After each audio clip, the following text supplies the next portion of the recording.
बिस्मिल्लाहिर्रहमानिर्रहीम। अस्सलाम वालेकुम फ्रेंड्स, आज की नई वीडियो के साथ आप सबको वेलकम। आज हम financial management by James Van Horne की बुक से chapter 12 capital budgeting and estimating cash flows के प्रॉब्लम्स जो हैं उनको सॉल्व करेंगे। तो हम प्रॉब्लम्स पे चलते हैं। So the first problem is Thoma Pharmaceutical Company may buy DNA testing equipment costing 60,000. This equipment is expected to reduce labor cost of clinical staff by $20,000 annually. The equipment has a useful life of 5 years. तो 5 year हमारी life है और 20,000 का जो है company को ये equipment ख़रीदने की वजह से सेविंग्स हो रही हैं।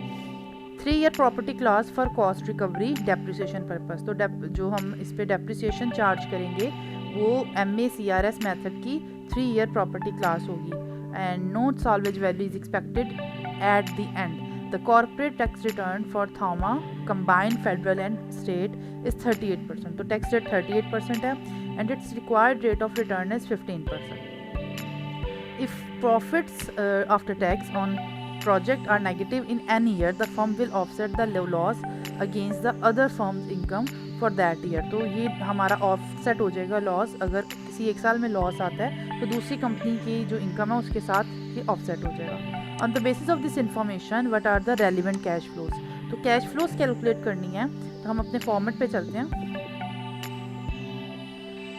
तो हम सबसे पहले यहाँ पर एक टेबल बनाएंगे जिसमें सबसे पहले हमारे पास आ जाएगी इनिशियल इन्वेस्टमेंट, क्योंकि हमें क्वेश्चन में कहा गया कि इक्विपमेंट जो है 60,000 का है और कोई वर्किंग कैपिटल की बात नहीं की गई, तो इनिशियल इन्वेस्टमेंट सिर्फ 60,000 आ जाएगी। इसके बाद हम 5 ईयर के लिए यहाँ पर एक टेबल बनाएंगे 5 ईयर की कैलकुलेशंस। तो सबसे पहले हम देखेंगे कि 5 साल में हमें क्या कैश फ्लो आ रही है। तो अलग से तो कोई रेवेन्यू जनरेट नहीं हो रहा, बट जो रेवेन्यू ऑलरेडी जनरेट हो रहा है उसमें हमें 5 साल ये सेविंग्स 20,000 की हर साल सेविंग्स होंगी, तो यही हमारी कैश फ्लो कंसीडर की जाएंगी।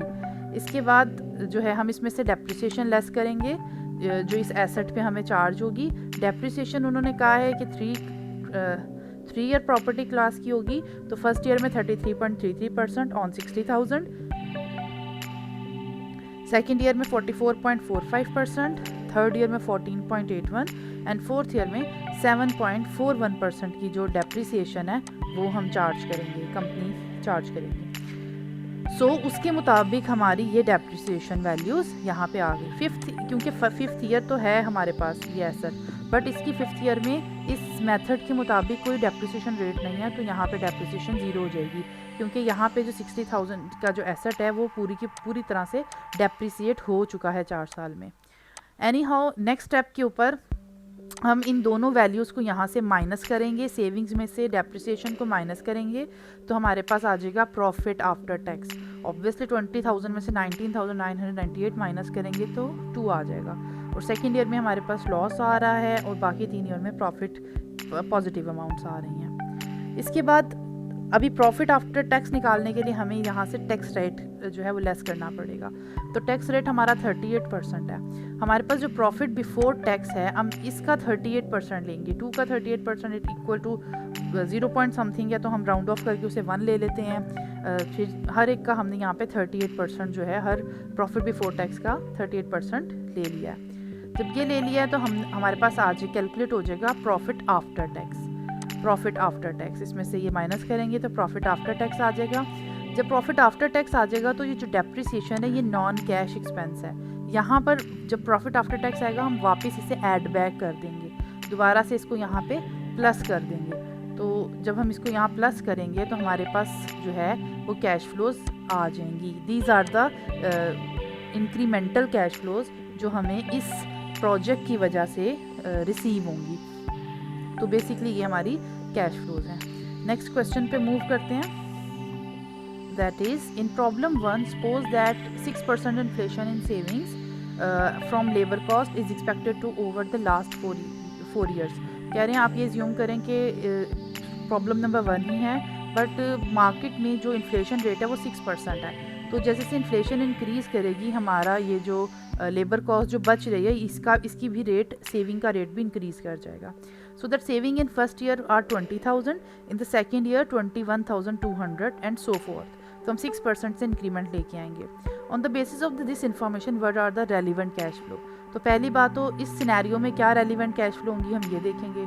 फिर कह रहा है if working capital of 10,000 were required in addition to cost of equipment and this additional investment were needed over the life of the project. कह रहे हैं अगर 60,000 तो आपने पहले कहा कि हमारा आउटपुट आपका आउटफ्लो है, बट उसके साथ साथ हमें 10,000 और रिक्वायर्ड हो वर्किंग कैपिटल के लिए, तो प्रोजेक्ट के लिए क्या कैश फ्लोज बनेंगी। तो पहले हम सिनेरियो ए चेक करते हैं कि सिनेरियो ए क्या होगा। सो इसके लिए हम अगेन से अपना टेबल बनाते हैं। इनिशियल इन्वेस्टमेंट फ़िलहाल अभी इस पार्ट के लिए, ए पार्ट के लिए 60,000 है। अब क्योंकि हमें सेविंग में इंक्रीमेंट लेके आना है तो 20,000 फर्स्ट ईयर की है, 20,000 मल्टीप्लाई बाय 1 + 0.06, तो ये आ जाएगा 21,200। तो 1 ईयर का इंक्रीमेंट लग गया। अब 21,200 पे आप 1 + 0.06 6% का इंक्रीमेंट दे सकते हैं, या फिर 20,000 के ऊपर ही आप 1.06 की पावर 2, इसकी पावर 2 भी ले सकते हैं। तो एज़ यू विश, जिस तरह आपको मुनासिब लगे। हमने ये 5 ईयर पे इंक्रीमेंट ले लिया है, हर साल हमने 6% इंक्रीज़ कर लिया अपनी सेविंग के अंदर। बाकी का प्रोसेस एज इट इज़ जैसे हमने पिछला क्वेश्चन किया है। हम इसमें डेप्रिसिएशन को लेस कर देंगे। डेप्रिसिएशन लेस करने के बाद प्रॉफिट बिफोर टैक्स चेंज हो जाएगा ऑब्वियसली। फिर हमारे पास टैक्सेस आ जाएंगे। टैक्सेस आने के बाद प्रॉफिट आफ्टर टैक्स आ जाएंगे। प्रॉफिट आफ्टर टैक्स के बाद हमारे पास डेप्रिसिएशन वापस ऐड बैक हो जाएगी। अब यहाँ मैं प्रॉफिट बिफोर टैक्स और आफ्टर टैक्स के लिए एब्रीविएशन यूज़ कर रही हूँ। एंड ये हमारी न्यू कैश फ्लोज आ जाएंगी और इसमें स्लाइटली इफेक्ट आएगा, हमारी कैश फ्लोज ज़्यादा शो होंगी क्योंकि हमारे पास सेविंग्स जो हैं वो इंक्रीज़ कर गई हैं, इनमें इंक्रीमेंट आ रहा है। बी पार्ट में कह रहे थे कि अगर इनिशियल इन्वेस्टमेंट जो है वो उसमें वर्किंग कैपिटल को भी हम देख लें। Net cash flow for 4 year in the project is same रहेंगी। पहले 4 साल की तो नेट कैश फ्लो पे कोई इफेक्ट नहीं आएगा अगर हम 10,000 का वर्किंग कैपिटल ऐड करते भी हैं तो। But in the 3rd year पहले तो हम इनिशियल कैश आउटफ्लो देख लेते हैं। कॉस्ट हमारी 60,000 है, वर्किंग कैपिटल 10,000 होगा। तो अगर हम बी सिचुएशन में जाते हैं, बी के सिनेरियो में, और 10,000 का वर्किंग कैपिटल भी हो, तो हमारा जो इनिशियल कैश आउटफ्लो है it will be change to 70,000। ये 70,000 का आउटफ्लो हो जाएगा। 60,000 का इक्विपमेंट ले लिया और उस इक्विपमेंट की मेंटेनेंस के लिए 10,000 हर वक्त बिजनेस के अंदर एज अ वर्किंग कैपिटल चाहिए। नेक्स्ट कि जब ये वर्किंग कैपिटल की सिनेरियो होगा हमें आउटफ्लो के वक्त, तो लास्ट ईयर यानी 5th ईयर के अंदर हम जब इसकी अपनी कैश फ्लो लेंगे तो उसमें वर्किंग कैपिटल को रिकवर भी करेंगे। तो ये यहाँ पे वापस आएगा, ऐड बैक हो जाएगा, क्योंकि आपका वर्किंग कैपिटल आपको रिक्वायर्ड था, वर्किंग कैपिटल भी रिटर्न हो जाएगा। तो दैट विल बिकम 25,000। तो अगर वर्किंग कैपिटल आपका आउटफ्लो में स्टार्टिंग में है तो हमारी टर्मिनल कैश फ्लो यानी कि लास्ट ईयर की जो कैश फ्लो है उसमें भी वर्किंग कैपिटल ऐड बैक करेंगे। तो ये था हमारा question number 2।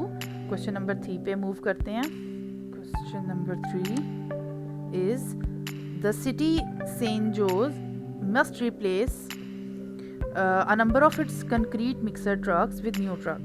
It has received 2 bids and has evaluated closely performance characteristic of the various trucks. तो 2 ट्रक्स हैं हमारे पास। एक ट्रक है रॉकबिल ट्रक और इसकी कॉस्ट है 74,000 और ये top of the line equipment है।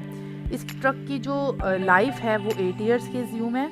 Assume that the engine is rebuild, लेकिन इट्स एज्यूमिंग कि 5th ईयर में हमें इसके इंजन को एक दफ़ा रीबिल्ड करना पड़ेगा और इस ट्रक की जो मेंटेनेंस कॉस्ट है वो 2,000 है हर साल, जबकि इन फर्स्ट 4 ईयर्स, जबकि by total maintenance and rebuilding cost 13,000 in 5th year. तो 5th ईयर में जब ये रीबिल्ड करेंगे तो इसकी मेंटेनेंस के साथ जो टोटल कॉस्ट बनेगी that will be 13,000। During the last 3 years maintenance cost are expected to be 4,000। तो लास्ट जो 3 साल है उस वक्त इसकी जो मेंटेनेंस कॉस्ट हम एज्यूम करते हैं कि वो इंक्रीज़ कर जाती है 4,000। At the end of the 4th year, the truck will be estimated scrap value of 9,000। तो ये है सिनेरियो एक ट्रक का।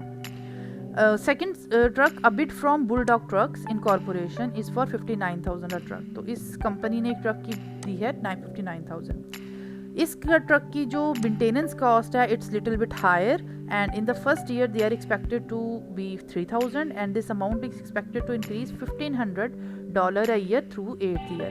तो 3000 जो है इसकी फर्स्ट ईयर की मेंटेनेंस है और हर साल इसकी मेंटेनेंस में 1500 जो है इंक्रीज कर जाएगा 8 साल तक।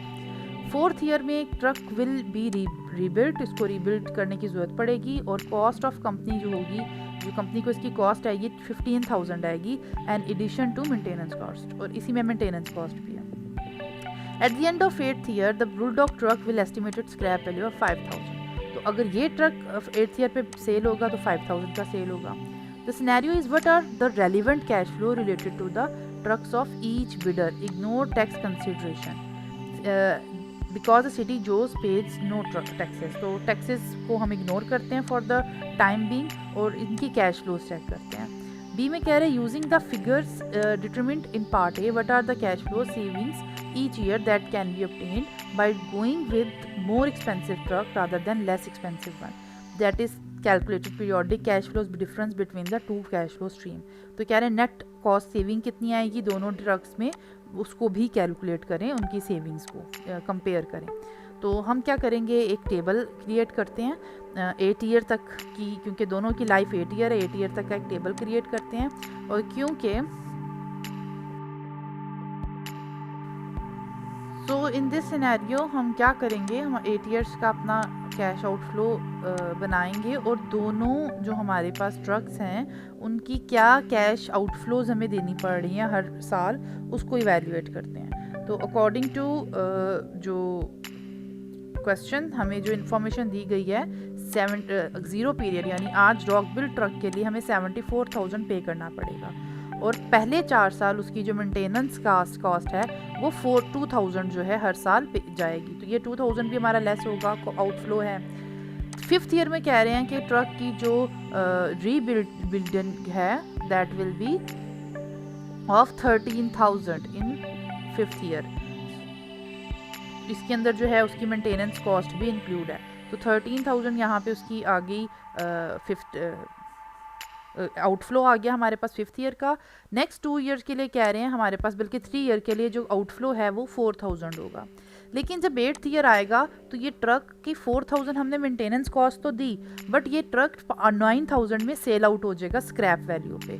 तो 9,000 में से बेसिकली 4,000 मेंटेनेंस कॉस्ट निकाल दें तो इसका मतलब 8th ईयर में हमें ओवरऑल 5,000 का कैश इनफ्लो होगा। 4,000 इसकी मेंटेनेंस के लिए दिए, 9,000 जो है हमें ये कॉस्ट किया है, हमने बेच दिया इस ट्रक को स्क्रैप वैल्यू में। तो ये हमें 5,000 उस साल हमें पॉजिटिव फिगर आ गया। जितने नेगेटिव फिगर है उन्हें ब्रैकेट्स में लिखा, इन सबको प्लस करेंगे, ऑब्वियसली 5,000 जो है वो नेगेटिव हो जाएगा। सबको जब एडअप करेंगे तो हमारे पास जो टोटल कैश आउटफ्लो हमें करना पड़ रहा है रॉकबिल ट्रक के ऊपर दैट इज़ 91,626। ये हमारा इसके ऊपर आउटफ्लो जा रहा है टोटल। जबकि इसी तरह हम बुलडॉग की ट्रक की जो सिनेरियो है उसको भी यहाँ लिख लेते हैं। तो 59,000 का ये ट्रक हमें पड़ेगा, फर्स्ट हमें कैश पे करेंगे, और पहले साल इसकी जो मेंटेनेंस है वो 3,000 है और हर साल इसमें 15% इंक्रीमेंट आएगा, 1,500 इंक्रीज़ होगा। तो 3,000 में 1,500 इंक्रीज़ किया, दूसरे साल 4,500 हो गई, तीसरे साल इसकी जो इंक्रीमेंट हो गई वो 6,000 हो गई, चौथे साल जो इसकी इंक्रीमेंट होगी वो 6,000 में 1,500 डालेंगे तो 7,500 7,500 हो जाएगी। बट 4th ईयर में जाके हमें इस ट्रक को जो है रीबिल्ड करना है, तो उसकी जो कॉस्ट थी 15,000 थी और इसके अंदर अभी जो मेंटेनेंस कॉस्ट थी वो ऐड नहीं हुई हुई थी। तो 15,000 प्लस 6,500 करेंगे, 7,500 करेंगे, देन इट विल बी 22,500। तो 22,500 का जो है यहाँ पर आउटफ्लो होगा 4th ईयर में। 5th ईयर में 9,000 का, क्योंकि यहाँ पे 7,500 है तो उसमें 1,500 ऐड किया 1,500, तो इट विल बी 9,000 और 9,000 में 1,500 ऐड किया तो 10,500 और 10,500 में ऐड किया तो 12,000 और 12,000 में जो 1,500 अभी हम यहाँ पे ऐड नहीं कर रहे, हमें 12,000 को ये ज़्यूम कर लेते हैं, या इफ़ वी एडेड तो इट विल बिकम 13,500 और 13,500 में से अब ये जो ट्रक है, ये ट्रक हमें सेल आउट हो रहा है, बुलडॉग ट्रक जो है ये स्क्रैप वैल्यू इसकी 5000 है, स्क्रैप वैल्यू इज़ 5000। तो बेसिकली 13500 इसकी मेंटेनेंस कॉस्ट आएगी, यहाँ पे मैं मेंशन कर रही हूँ 13500 मेंटेनेंस कॉस्ट है और 5000 जो है इसकी सॉल्वेज वैल्यू है। तो जब ये इसमें हम ऑब्वियसली पॉजिटिव वैल्यू है, इसके अंदर जब एडअप होगी 13500 में तो it will become negative 8500, negative 8500 हमें 8th ईयर में जो है कैश आउटफ्लो है। तो अब इन सब कैश आउटफ्लोज को जो है हम यहाँ पे एडअप कर लेते हैं। तो जब ये हम सब ये एडअप कर लेंगे तो हमारे पास जो टोटल कैश आउटफ्लो आ रही है इस ट्रक की, दैट विल बी 1,11,266। तो इट एज्यूम हमें नज़र, वैसे उन्होंने डिसीजन तो इस क्वेश्चन में नहीं पूछा, लेकिन अगर पूछें कि कौन सा ट्रक विल बी बेटर तो जिसकी कैश आउटफ्लो ऑब्वियसली लेस है आप वही ट्रक लेंगे। तो परफॉर्मेंस सेम है इन दोनों ट्रक्स की, दोनों ही हाई क्वालिटी ट्रक्स हैं। तो बट जब अब दोनों को जब कंसीडर करेंगे ऑप्शन पे तो इसका जो रॉकबिल ट्रक है इसका जो कैश आउटफ्लो है ऑब्वियसली वो कम है। तो फाइनेंशियल पॉइंट ऑफ व्यू से हम इसके ऊपर इस ट्रक पे जो है मूव कर सकते हैं। एनी हो इस क्वेश्चन में इन्होंने पूछा। बी पार्ट पे कह रहे हैं कि आप बताएं कि अगर हम कोई एक ट्रक दूसरे ट्रक पे अगर हम लेते हैं, this is the part.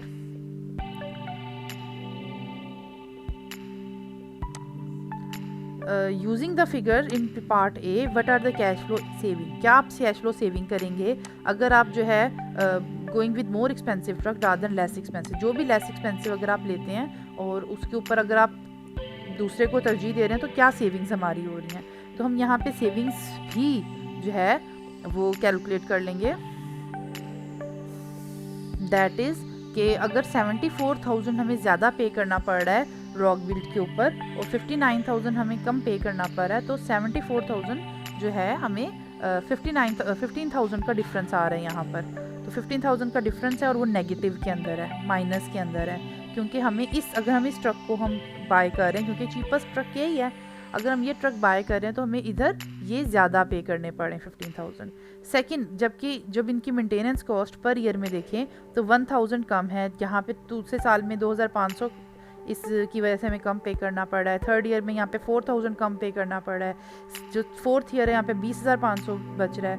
Fifth year में 13,000 का खर्चा और इसका 9,000 का, तो 13,000 माइनस 9,000 माइनस 13,000 तो इट विल बी 4,000 का डिफरेंस आ रहा है, वो नेगेटिव के अंदर है। तो इस तरह हमने हर साल की जो इंक्रीमेंटल वैल्यूज़ भी माइनस कर ली।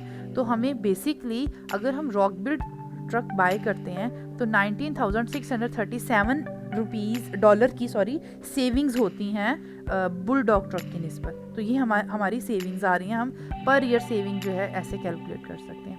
नेक्स्ट क्वेश्चन पे मूव करते हैं, that is US.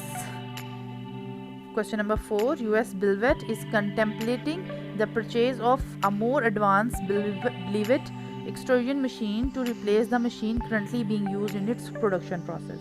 The firm's production engineer contended that the newer machine will turn out the current volume of output more efficiently. They note the following facts in support of their contention. तो ये जो है उनकी output की value आ रही है। The old machine can be used for first of all, ये जो न्यू मशीन, जो ओल्ड मशीन है वो मज़ीद 4 साल यूज़ हो सकती है और it's current salvage value is 8,000, but if held to the end of its useful life the old machine would have an estimated final salvage value of 2,000। तो अगर हम इस पुरानी मशीन को रखें और नेक्स्ट इसकी यूजफुल लाइफ के बाद बेचे तो 2,000 की साल्वेज वैल्यू है, अभी ये 8,000 में बिक रही है। This is the final tax year tax depreciation will be taken on the machine and the amount of depreciation is equal to machine's remaining depreciated book value. तो अगर ओल्ड मशीन की बात करें इसके टैक्स की तो अकॉर्डिंग टू दिस इनके last year tax value है और फुली जो है ये हो गया और 4,520 आ रही है। The new advance billet extrusion machine cost 60,000, जो न्यू मशीन है 60,000 में मिलेगी। It's final salvage value 15,000 and it's 4-year useful life. The new machine fall into 3-year property category for MACRS depreciation. The new machine will reduce labor and maintenance usage 12,000 annually. तो ये हमें basically cash inflow या savings आ रही हैं। Firstly, income tax on incremental profits at 40% and calculate the expected annual incremental cash flow for first year to fourth year as well as estimated initial cash outflow. तो हमें 4 year तक इसकी cash flows देखनी है। Let's see MACRS का 3 year की clause के मुताबिक। बट द थिंग इज़ कि अभी जो पुराना एसेट है उसकी अभी डेप्रिसिएशन बाकी रहती है 4520 और इस साल उसने पूरे होना था, तो हमने अभी उस डेप्रिसिएशन को भी यहाँ पे कैटर करना है। तो टेक्निकली जब हम सेविंग्स में से डेप्रिसिएशन को लेस करेंगे तो ओल्ड डेप्रिसिएशन जो है यहाँ पे ऐड हो जाएगी, या यूँ कहें कि न्यू डेप्रिसिएशन में से ओल्ड डेप्रिसिएशन को माइनस कर देंगे। तो इन दोनों को माइनस करके हमारे पास यहाँ पे जो वैल्यू आती है, तो फर्स्ट एंड सेकेंड ईयर में नेगेटिव वैल्यूज आ रही हैं profit before tax.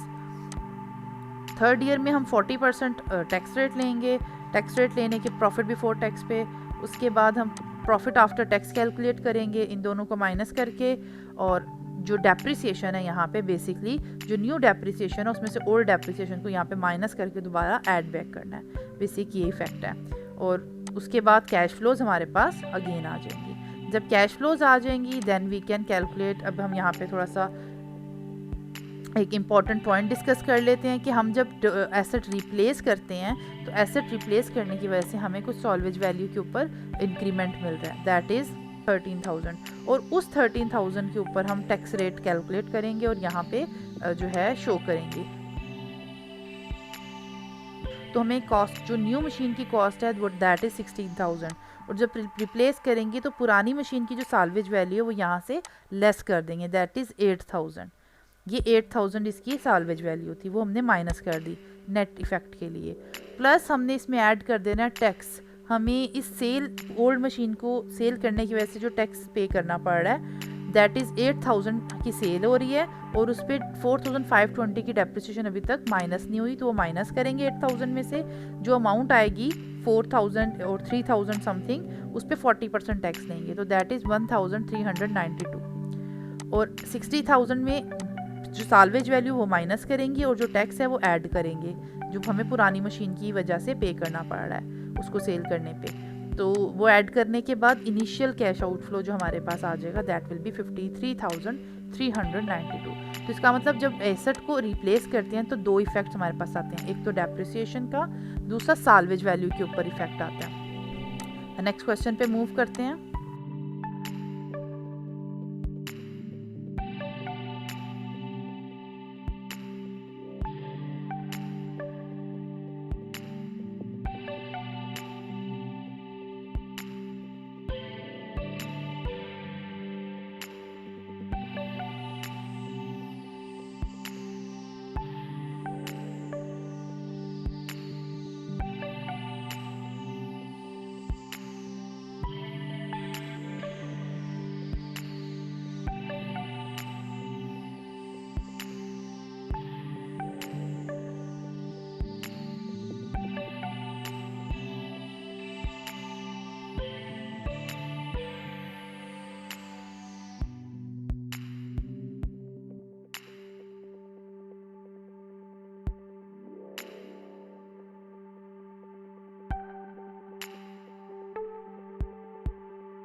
So question number 5 में it's saying 9 in problem 4, suppose करें that you just discovered that production engineer has slipped up twice in their statement of the relevant fact concerning the potential purchase of new machine। दो important fact छूट गए हैं और उनको अब incorporate करना है। पहला कि 60,000 की जो इनवाइस प्राइस है जो न्यू मशीन है उसमें वो ये मेंशन करना भूल गए कि इंस्टॉलेशन जो है उस मशीन की करने के लिए भी हमें 2,000 पे करना पड़ेगा। तो technically it's not 60,000, now it's 62,000। Second important चीज़ कि जो करंट साल्वेज वैल्यू है ओल्ड मशीन की वो 8,000 नहीं है, रादर देन 3,000 है। On the basis of this new machine what are the relevant cash flows for the replacement problem. तो रेलिवेंट कैश फ्लोज हमने देखनी है।